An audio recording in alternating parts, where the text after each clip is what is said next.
வணக்கம் மக்களே, அனைவருக்குமே பார்த்தீங்கன்னா வணக்கம். சற்று முன்பு கிடைக்கப்பெற்ற ஒரு அதிமுக்கியமான ஒரு தகவல் என்றே சொல்லியாக வேண்டும். என்ன தகவல் அப்படின்றத அடிப்படையாக பார்ப்பதற்கு முன்பு நீங்கள் இப்போ தான் நம்ம சேனலுடைய புதிய பார்வையாளராக இருந்தீர்கள் என்றால் மறக்காமல் நம்மளுடைய சேனலை சப்ஸ்கிரைப் செய்து கொள்ளுங்கள். வாங்க வீடியோக்குள்ளே போகலாம். உறுதி அளித்த எடப்பாடி பழனிசாமி வெளியாக இருக்கும் அறிவிப்பு, விரைவில் கொண்டாட தயாராக இருக்கும் தொண்டர்கள் என்பதை பற்றி இந்த வீடியோவில் பார்க்க இருக்கிறோம்.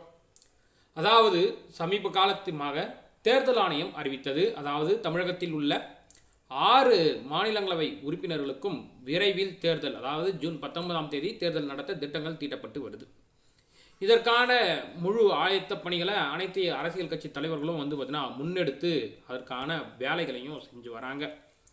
இப்படி இருக்கக்கூடிய வகையில் பார்த்தீங்கன்னா திமுக சார்பாக 4 மாநிலங்களவை உறுப்பினர்கள் பார்த்தீங்கன்னா தேர்வு செய்யப்பட்டிருக்காங்க. அதில் பார்த்தீங்கன்னா 3 மதத்தினருக்கு, அதாவது இஸ்லாமியர்கள், கிறிஸ்துவர்கள், இந்து என மும்மதத்திற்கும் ஒவ்வொரு சீட்டுகளை வழங்கியிருக்கிறார் நம்முடைய ஸ்டாலின் அவர்கள். ஒரு சீட்டு மட்டும் பார்த்தீங்கன்னா கடந்த நாடாளுமன்ற தேர்தலில் போட்ட ஒப்பந்தம்படி மக்கள் நீதி மையத்துக்கு நம்ம திராவிட முன்னேற்ற கழகம் வழங்கினார்கள். இதெல்லாம் பார்க்க முடிந்தது. இப்படி இருக்கக்கூடிய சூழலில் அனைத்து இந்திய அண்ணா திராவிட முன்னேற்ற கழக கூட்டணியில் அங்கம் வகித்த தேமுதிக பார்த்தீங்கன்னா எங்களுக்கு ஒரு சீட்டு வேணும் அப்படின்னு கேட்டிருந்தாங்க. அதுக்கப்புறம் பார்த்தீங்கன்னா பாரதிய ஜனதா தரப்பில் அண்ணாமலையை பார்த்தீங்கன்னா மாநிலங்களவைக்கு தேர்வு செய்வதற்கு குறித்து அதற்கான முயற்சிகள் எல்லாம் கூட அடிபட்டது. அதுக்கப்புறம் பார்த்தீங்கன்னா ஜெயக்குமார் ராயபுரத்தில் நான் நின்னா எப்படி இருந்தாலும் திருப்பி பாஜகவோட கூட்டணி வச்சுன்னா அந்த இஸ்லாமியர்களுடைய வாக்கு கிடைக்காது, அதனால் நான் தோற்றுருவாங்க, அதனால் எனக்கு மாநிலங்களவை உறுப்பினர் பதவி வேணும் அப்படின்னு ஃபோர்ஸ் பண்ணுறதெல்லாம் பார்த்தோம். மற்றும் அது மட்டும் இல்லாமல் மற்ற சமூகத்தினர்லாம் சமூகத்தோட வாக்குகளை பேஸ் பண்ணி எங்களுக்கு ஒரு சீட்டு தரணும் அப்படின்னு சொல்லி கேட்டிருந்தாங்க.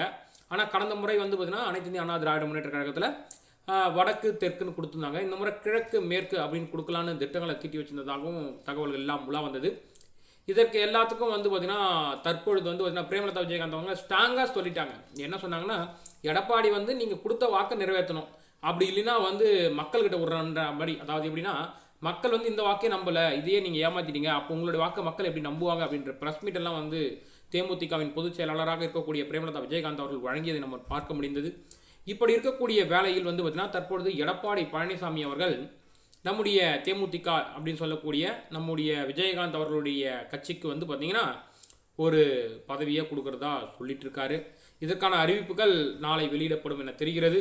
பார்க்கலாம் தேமுதிகவில் இருந்து முதல் மாநிலங்களவை உறுப்பினர் யார் என்பதை. மேலும் இது போன்ற அரசியல் சம்பந்தமான நிகழ்வுகளை உடனுக்குடன் தெரிந்து கொள்ள மறக்காமல் நம்மளுடைய சேனலை சப்ஸ்கிரைப் செய்து கொள்ளுங்கள். நன்றி, வணக்கம்.